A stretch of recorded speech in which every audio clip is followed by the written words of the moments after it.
अस्सलाम वालेकुम स्टूडेंट्स। आज जो हम अपना चैप्टर आईसीएस पार्ट 1 के लिए स्टूडेंट्स, आज हम अपना जो चैप्टर 4 करने लगे हैं ये स्टैटिस्टिक्स पार्ट 1 का है, जिसका टॉपिक का नेम है मेजर ऑफ डिस्पर्शन। सबसे पहली बात यह है कि मेजर ऑफ डिस्पर्शन को हम जब डिस्कस करने लगे हैं तो हम ये बताएंगे कि मेजर ऑफ डिस्पर्शन क्या है। मेजर ऑफ डिस्पर्शन का मतलब होता है मुंतशिर हुआ बिखरा, यानी एक ऐसा डाटा जो बिखरा है उसको हमने एक पॉइंट पे लेके आना है, तो उसको हम क्या कहते हैं, measure of dispersion. Measure of dispersion का नाम क्या है, इसको हम मेजर्स ऑफ स्प्रेड भी कहते हैं और मेजर ऑफ वेरिएशन भी कहते हैं। वेरिएशन क्या होता है, जो किसी चीज़ में चेंजेस लेके आए। स्प्रेड क्या होता है, जो चीज़ों को फैला दे। अच्छा, इसकी प्रॉपर डेफिनेशन क्या है। Dispersion means the variability of values about the measures of centre tendency. ऐसी वैल्यू जो एक वैल्यू के इर्द गिर्द सेंटर टेंडेंसी, आपको थर्ड चैप्टर में याद होगा, मीन मीडियन मॉड को कहते हैं, उसके दरमियान घूमते में तब्दीलियाँ लेके आता रहे, वो क्या कहलाता है, मेजर ऑफ डिस्पर्शन। दो एग्जाम है मेजर ऑफ डिस्पर्शन की, एक होता है एब्सोल्यूट डिस्पर्शन और एक होता है रिलेटिव डिस्पर्शन।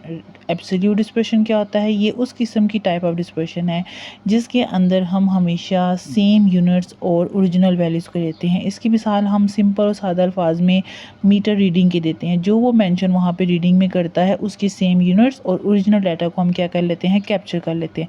लेकिन इसकी मुतबादिल ही रिलेटिव डिस्पर्शन क्या होती है, ये वो टाइप होती है जिसके अंदर हम डाटा को किसी फार्मूले के अंदर पुट करके वैल्यूज़ को निकाल के देते हैं। इसके अंदर हमने किसी किस्म का फार्मूला अप्लाई नहीं करना होता। इन शॉर्ट एब्सोल्यूट डिस्पर्शन को कहते हैं, जिसको हम देख लें, देख के वैल्यूज़ को क्या करें, जज कर लें कौन सी वैल्यू मेंशन की गई है, कौन सी नहीं है।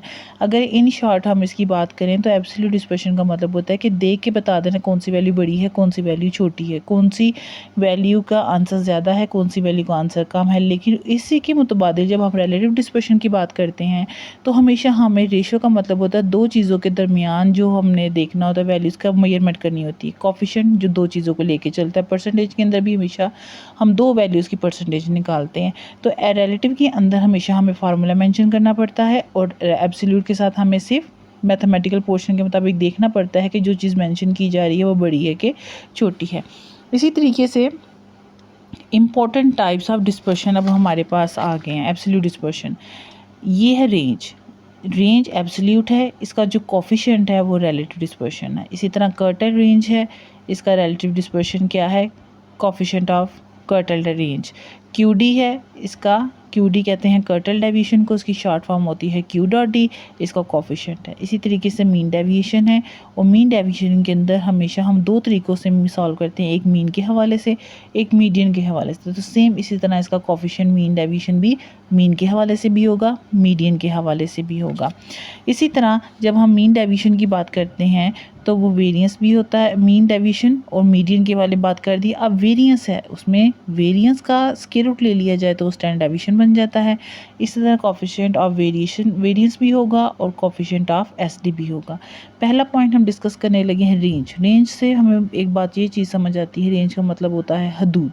तो इसकी वैल्यू यानी एक कहाँ से स्टार्ट हो रही है, कहाँ पे ख़त्म हो रही है, इसे क्या कहते हैं, रेंज। अब रेंज का फार्मूला क्या है, difference between maximum and minimum values, यानी मिनिमम, मैक्सिमम और मिनिमम वैल्यू के दरमियान जो फ़र्क होता है वो क्या कहलाता है, range. It is denoted by R. हमारे पास फार्मूला क्या है आर का, एक्सएम कहते हैं मैक्सिमम वैल्यू को। हम डाटा के अंदर से देखेंगे सबसे बड़ी वैल्यू कौन सी है वो लिख देंगे, और सबसे छोटी वैल्यू को हम एक्स नॉट यानी मिनिमम वैल्यू से हम इसको क्या करते हैं, शो करते हैं। ठीक हो गया।